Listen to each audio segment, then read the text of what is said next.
नमस्कार छात्रों, मैं रेणु सिंह वर्चुअल अध्ययन में आप सभी का स्वागत करती हूं और उम्मीद करती हूं आप सभी अपने घर पर होंगे, स्वस्थ होंगे और सुरक्षित होंगे। आज हिंदी विषय में हम व्याकरण विभाग में अलंकार पर अध्ययन करेंगे। अलंकार इस वर्ष हमें महत्वपूर्ण टॉपिक के रूप में लिया गया है। इस पर प्रश्न हमें ग्रामर व्याकरण विभाग में भी आएंगे और रसास्वादन करते समय भी हमें अलंकार के विषय में लिखना है। तो परीक्षा की दृष्टि से भी और ज्ञान की दृष्टि से भी अलंकार हमारे लिए उपयोगी है। अभी हम देखते हैं अलंकार क्या है। अलंकार अलम और कार जैसे दो शब्दों के योग से बना हुआ शब्द है। अलम का अर्थ है आभूषण और कार का अर्थ है शोभा। जिस प्रकार से कोई भी स्त्री आभूषण को धारण करके अपने सौंदर्य में वृद्धि करती है, उसी प्रकार से काव्य रूपी कामिनी में भी जब अलंकार रूपी शब्द का प्रयोग कर दिया जाता है तो उसकी सुंदरता बढ़ जाती है। अलंकार को परिभाषित करने के लिए दो परिभाषाएं दी गई हैं। एक है अलंकारोद इति अलंकारः, अर्थात वे आभूषण जो सौंदर्य प्रदान करते हैं वही अलंकार है। दूसरी परिभाषा स्वर्ण आभूषण जिस प्रकार स्त्री की शोभा बढ़ाते हैं, उसी प्रकार अलंकार काव्य की शोभा बढ़ाते हैं। तो हम कह सकते हैं कि काव्य के सौंदर्य को निखारने के लिए अलंकार अत्यावश्यक है। अब हम देखेंगे अलंकार के भेद। मुख्य रूप से अलंकार के दो ही भेद हैं, शब्दालंकार, अर्थालंकार। अर्थात शब्द हमें सिर्फ दो रूपों में ही मिलता है। एक शब्द का स्वयं का अर्थ होता है, दूसरा कभी कभी उसके अनेक अर्थ होते हैं। तो ये दोनों अलंकार होते हैं। शब्दालंकार वे शब्द जिनका प्रयोग काव्य में सौंदर्य उत्पन्न करता है या चमत्कार उत्पन्न करता है, उसे हम शब्दालंकार कहते हैं। इनके भेद के रूप में अनुप्रास अलंकार, यमक अलंकार, पुनरुक्ति अलंकार, विवक्षा अलंकार, वक्रोक्ति अलंकार और श्लेष अलंकार, इनका अध्ययन हमने पिछले वर्ष 11वीं कक्षा में किया था। इसके पश्चात आता है अर्थालंकार। अर्थालंकार के ऐसे तो 23 भेद हैं, लेकिन पाठ्यक्रम की दृष्टि से हमें मात्र 5 ही पढ़ने हैं, जिसमें जो कि उपमा अलंकार, रूपक अलंकार, उत्प्रेक्षा अलंकार, दृष्टांत अलंकार और अतिशयोक्ति अलंकार। अभी शब्दालंकार, अर्थालंकार के अलावा उभयालंकार भी हमें दृष्टिगत होता है। तो यह उभयालंकार क्या है? शब्दालंकार और अर्थालंकार जहाँ पे दोनों के योग से जो अलंकार तैयार होता है उसे हम उभयालंकार कहते हैं। इसीलिए इसके अंतर्गत शब्दालंकार और अर्थालंकार दोनों के भेद पाए जाते हैं। अब हम एक एक करके अर्थालंकार के अन्य भेदों की चर्चा करेंगे। जैसा कि मैंने ऑलरेडी बताया, अर्थालंकार कहाँ है, क्या है? जहाँ पर अर्थ के माध्यम से काव्य में चमत्कार उत्पन्न होता है, वहां अर्थालंकार होता है। अर्थालंकार समझने के लिए हमें दो शब्दों पर विशेष ध्यान देना है, उपमेय और उपमान। उपमेय अर्थात जिसकी तुलना की जाती है, अर्थात हम जिसके बारे में बात कर रहे हैं। उपमान अर्थात जिससे तुलना की जाती है। अभी हम अर्थालंकार के अंतर्गत सर्वप्रथम उसके पहले अंग अर्थात उपमा अलंकार की बात करेंगे। उपमा अलंकार भी दो शब्दों से मिलकर बना है, उप प्लस मा। उप का अर्थ है समीप और मा का अर्थ है मुंह। अर्थात मूल शब्द के नजदीक ले जाकर के हम यहाँ पर तुलनात्मक अध्ययन करते हैं। जब किसी व्यक्ति या वस्तु की तुलना किसी दूसरे श्रेष्ठ या अधिक प्रसिद्ध वस्तु से समानता दिखाई जाए, वहां उपमा अलंकार होता है। पहचान के लिए हम कुछ शब्दों पर ध्यान दे सकते हैं, जैसे सा, सी, से, समान, जैसा, सदृश, सरिस इत्यादि। पद के द्वारा इसे हम और समझने का प्रयास करते हैं। झलका झलकत पायन कैसे, पंकज ओस कोस कण जैसे। यह पंक्ति रामचरितमानस से ली गई है। भरत जी राम को मनाने के लिए, जब राम जी वनवास गए थे, उन्हें मनाने के लिए जब भरत जी जाते हैं, तो यह सोच करके कि राम जी तो बिना चप्पल के ही गए हैं, वे भी बिना चप्पल के ही जाते हैं, तो उनके पैरों में छाले पड़ जाते हैं। तो झलका झलकत पायन कैसे, झलका अर्थात वो छाले उनके जो पैरों में पड़े हुए हैं, वो किस प्रकार के हैं? पंकज ओस कोस कण जैसे, पंकज अर्थात कमल। तो यहाँ पर भरत जी के पैरों की तुलना पंकज से की गई है, और वो पंकज पर ओस की कण गिरे हुए हैं। वो ओस के कण किस प्रकार से चमकते हैं कमल के फूल पर, उस प्रकार से भरत जी के पैरों में वे छाले चमक रहे हैं। और आप देखेंगे तो इस पंक्ति में जैसे शब्द भी आपको दिखाई देता है, जिसके कारण पहचानना हमें आसान हो जाता है। दूसरा पद देखते हैं, मोती की लड़ियों सी सुंदर, झरते हैं झाग भरे निर्झर। यह पंक्ति सुमित्रानंदन पंत की है। यहाँ पर उन्होंने अपना प्रकृति प्रेम दिखाया है। झरने से जब पानी झरता है, झरने से जब पानी झरता है, तो वह मोती के समान उन्हें प्रतीत होता है। यहाँ पर भी लड़ियों सी शब्द हमें दिखाई देता है, जिसके आधार पर हम यह कह सकते हैं कि यहाँ पर यह उपमा अलंकार है।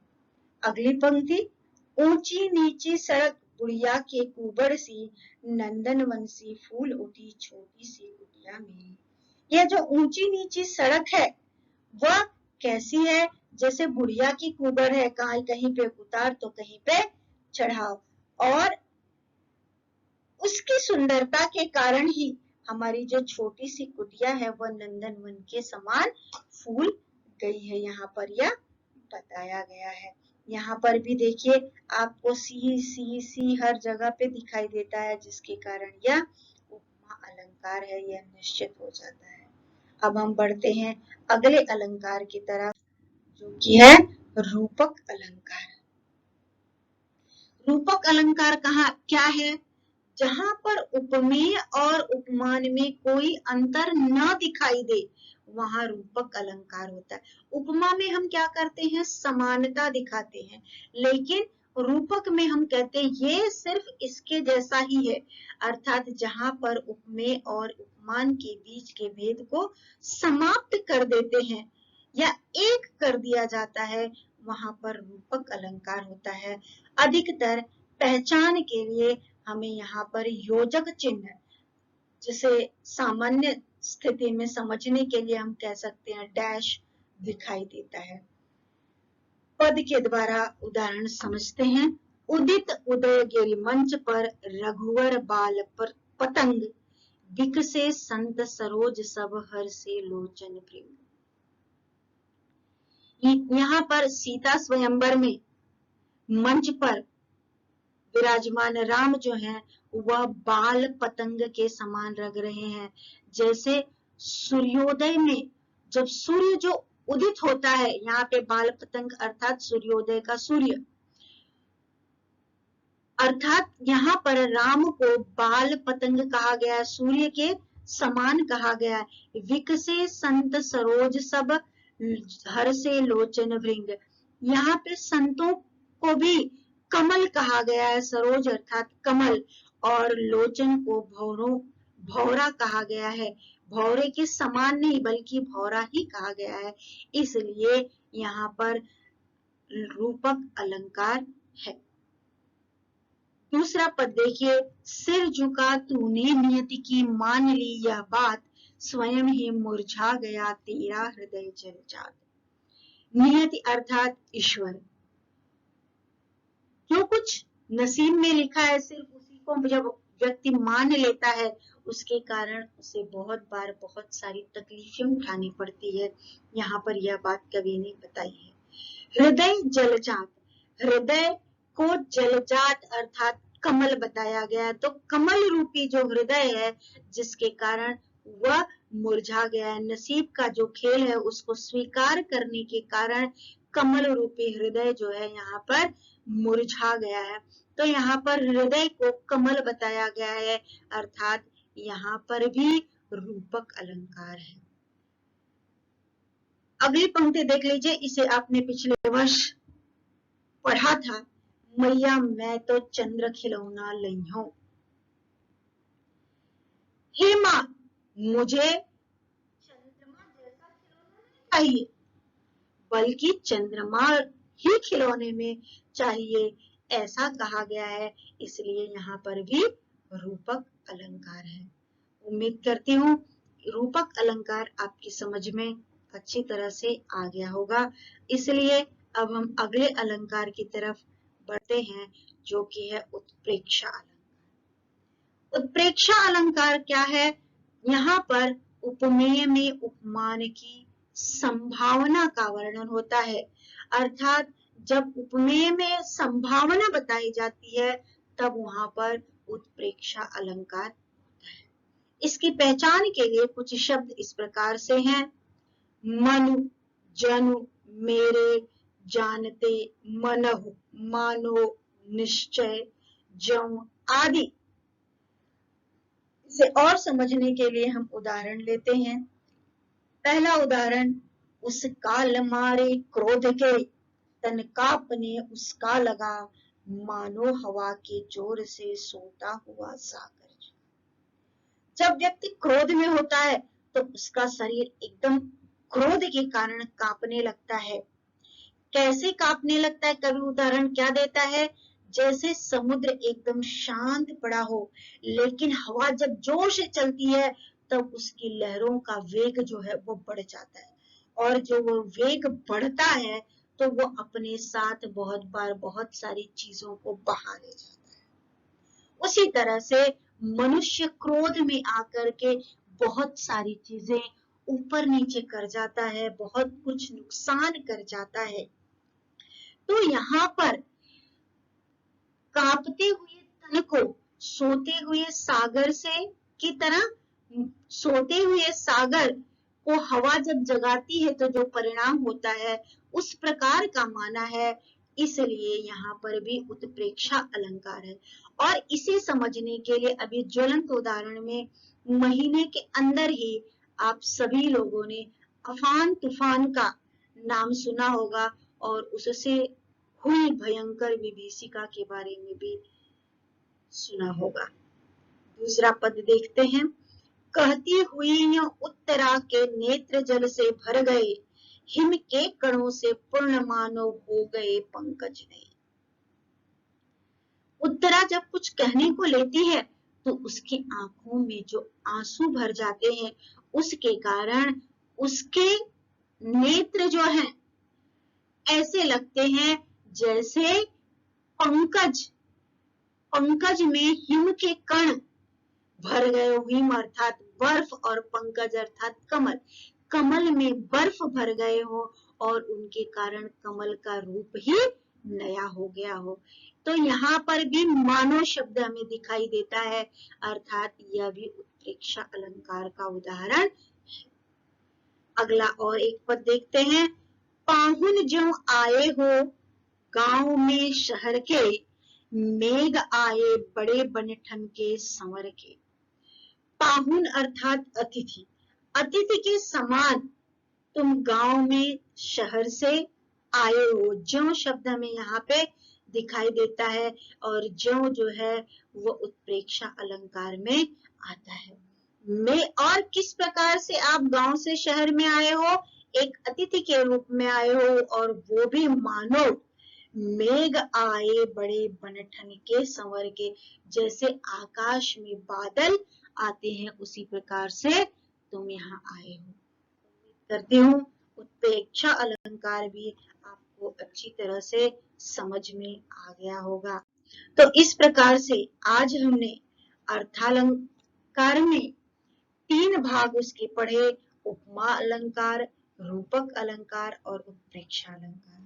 उपमा अलंकार पढ़ते समय या उपमा अलंकार में हम तुलना करते हैं, रूपक अलंकार में हम उसके समान बताते हैं और उत्प्रेक्षा अलंकार में हम संभावना बताते हैं। इस उम्मीद के साथ कि अलंकार के क्या अलंकार है, शब्दालंकार, अर्थालंकार, उभयालंकार और अर्थालंकार के ये 3 भेद आपको पूरी तरह समझ में आ गए होंगे। आज मैं यहाँ पर विराम लेती हूँ और धन्यवाद। आप अपने घर पे रहिए, लेकिन अध्ययन का कार्य सदैव जारी रहना चाहिए, इसलिए ध्यान से पढ़िए। अगर कुछ तकलीफ है तो उसे नोट करके रखिए, जब कॉलेज खुलेगा हम मिलेंगे तो हम उसे सॉल्व कर सकते हैं। धन्यवाद।